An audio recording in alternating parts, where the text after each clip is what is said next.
आप जानते हैं कितने सारे लोग हैं जो इस युद्ध में हार के बैठे हुए हैं, डिप्रेस, डिस्करेज।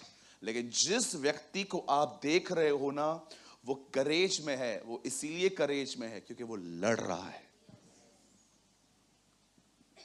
ये बहुत जरूरी है कि लोगों के साथ आप शांतिपूर्वक रहें और शैतान के ऊपर हमेशा भड़के हुए।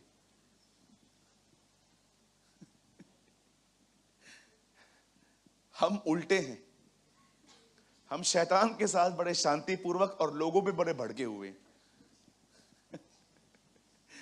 एग्री? आपको सहमत होना ही पड़ेगा। आपको हमेशा लोगों के साथ दया और शांति भरा व्यवहार करना चाहिए। मैं आज एक भाई से बात कर रहा था, वो मुझे पूछ रहे थे, आप कहते हो चुप रहो, आप कहते हो शांत रहो, बहुत अच्छी बात है, क्या इसका मतलब मैं किसको कुछ बोलूं ही नहीं? अगर कोई मेरे खिलाफ कुछ कर रहा है, कलीसिया के खिलाफ कुछ कर रहा है, तो भी हमें चुप रहना है? मैंने कहा नहीं ब्रदर, हमें बोलना है, लेकिन जेंटली, रिस्पेक्टफुली।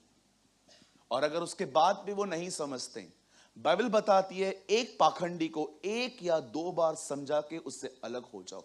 क्यों अलग हो जाऊं? प्रार्थना करो उसके लिए। मैं आपको भी कहना चाहता हूं, अगर आपको कोई सता रहा है, अगर कोई आपके लिए कुछ कह रहा है, सबसे पहले बर्दाश्त करो। और अगर नहीं कर सकते हो तो बात करो, लेकिन आपकी बात इज्जत और प्रेम में होनी चाहिए। और अगर वो उसके बाद भी नहीं मानते हैं, प्लीज उनको अपने जिंदगी से दूर करो और उनके लिए सिर्फ प्रार्थना करो। एग्री? सहमत हैं आप? बोलिए, हमें लोगों से नहीं लड़ना। हाँ, लोगों के साथ शांति बनाए रखिए, उनके साथ दया का व्यवहार करिए, लेकिन एक व्यक्ति पर सदैव भड़के हुए रहिए।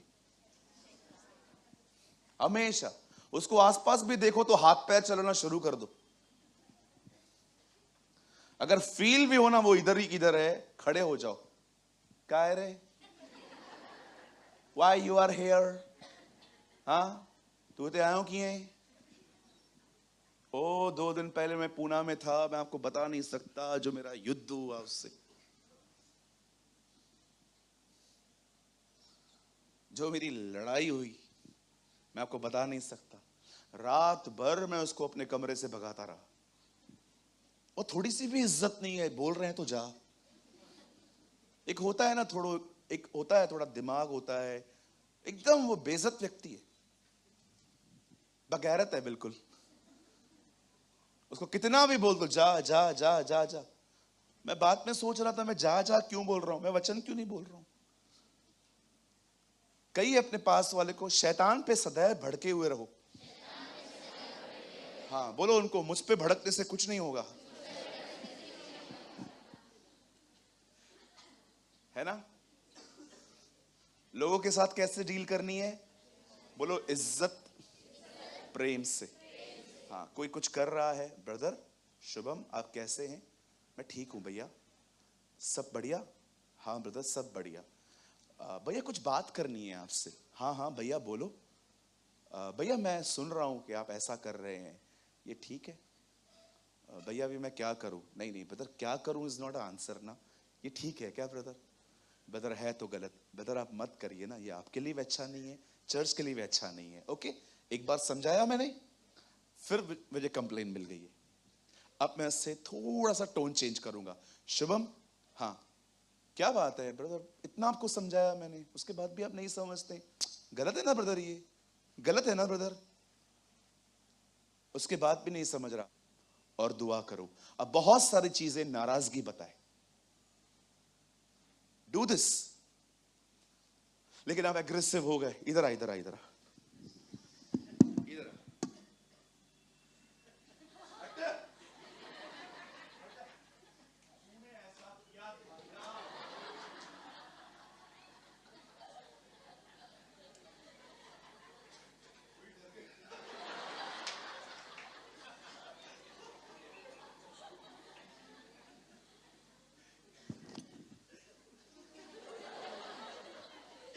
बोलो, this is not a Christian behaviour.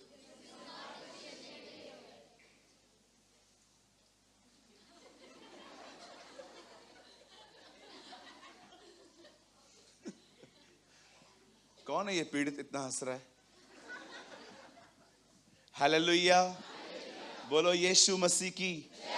हाँ, तू बुद्धि नहीं, तू सुनता नहीं है। ए, तू तो सुन। लोग ऐसे करते, ये सही है।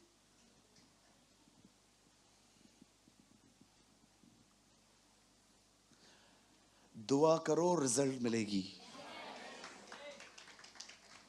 जो चीजें तुम समझाने की कोशिश कर रहे थे ना, अब होने दो, खुदा समझाए। और देखो, परमेश्वर जब समझाता है ना, आप विश्वास करो, वो समझ जाते हैं। किसी ने कहा घी सीधी उंगली से न निकले तो घी को, एक सेकंड, घी अगर सीधी उंगली से न निकले तो काय को उंगली टेढ़ा करो, घी गरम करो ना।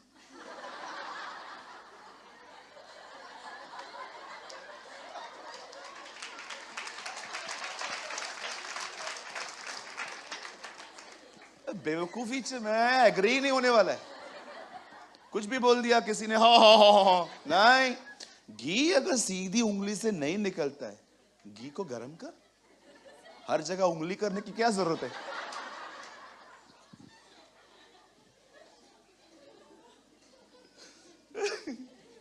सिंपल सी बात है ना, मैं गलत बोल रहा हूं? कई ये सारी चीजें जो विद्वान बोल के गए हैं सच नहीं है। फेमस लोग भी गलतियां करते हैं। ये मत सोचो कि कोई महान है, किताबें लिख के गया तो उसकी सारी बातें सच होती। आपको परखना चाहिए कि क्या सही है, क्या गलत है। आपको खुदा ने कलाम दिया है, आपको खुदा ने आपको कॉमन सेंस दिया है। परमेश्वर ने एक परमेश्वर के दास ने क्या कहा, दिल नया भी हुआ है तो भी ब्रेन एक्टिव रखो। ब्यूटीफुल। ऐसा नहीं है कि दिल प्रभु में नया हो गया है तो दिमाग का इस्तेमाल ही नहीं करना है, नहीं, ब्रेन को भी एक्टिव रखो।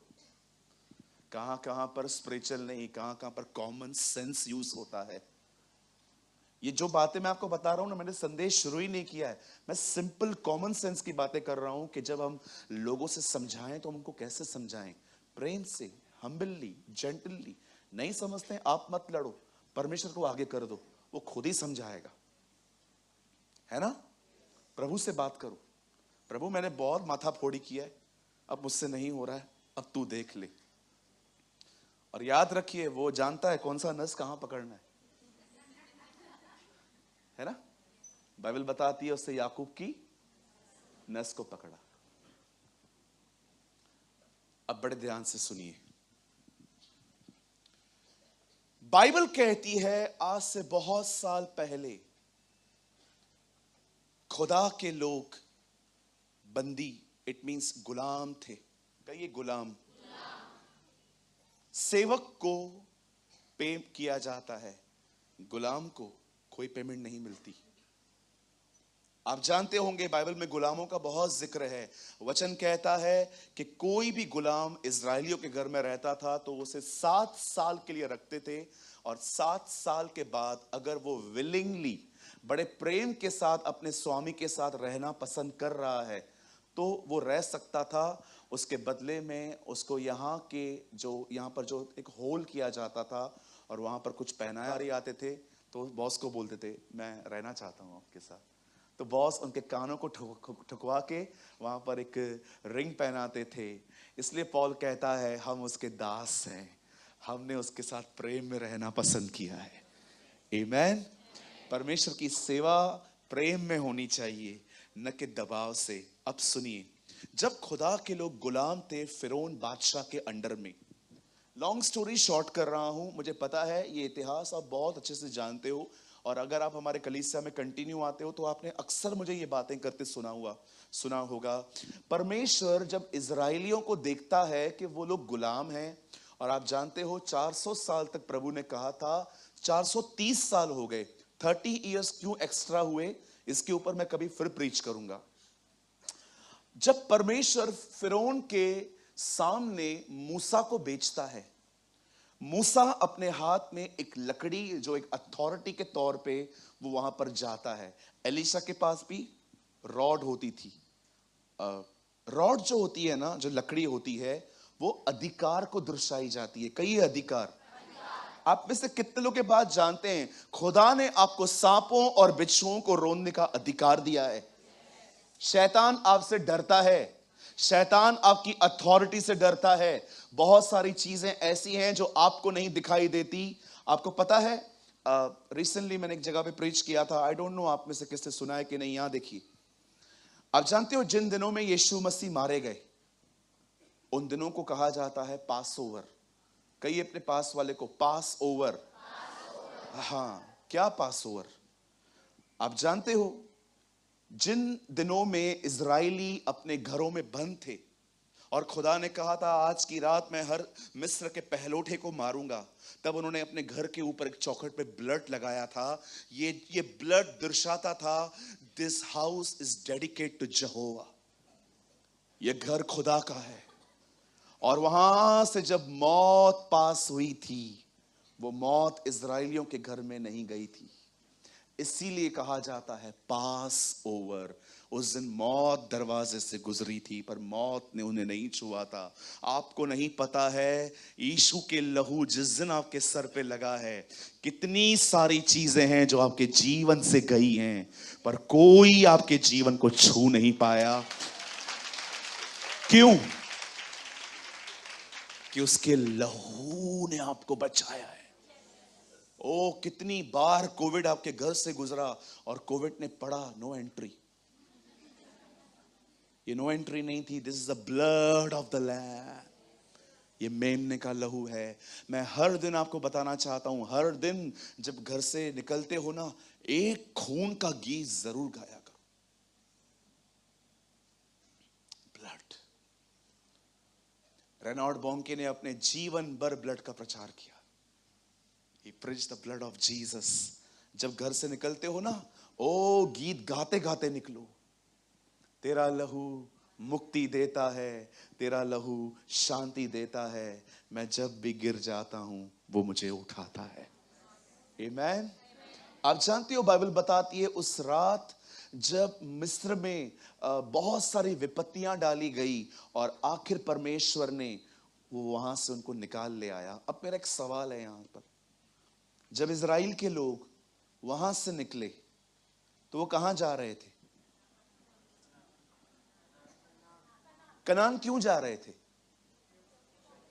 क्योंकि प्रभु ने उनसे वादा किया था कि वो अब्राहम को एक जमीन देंगे और उसी जमीन पे उनके लोग रहेंगे।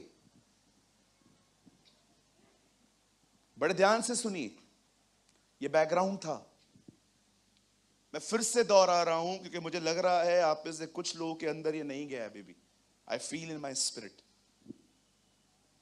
बाइबल कहती है खुदा के लोग गुलाम थे, खुदा ने मूसा को भेजा। मूसा उस शहर पे विपत्तियां डाल डाल के उनको वहां से निकाल ले आया। अब ये लोग ऑन द वे हैं।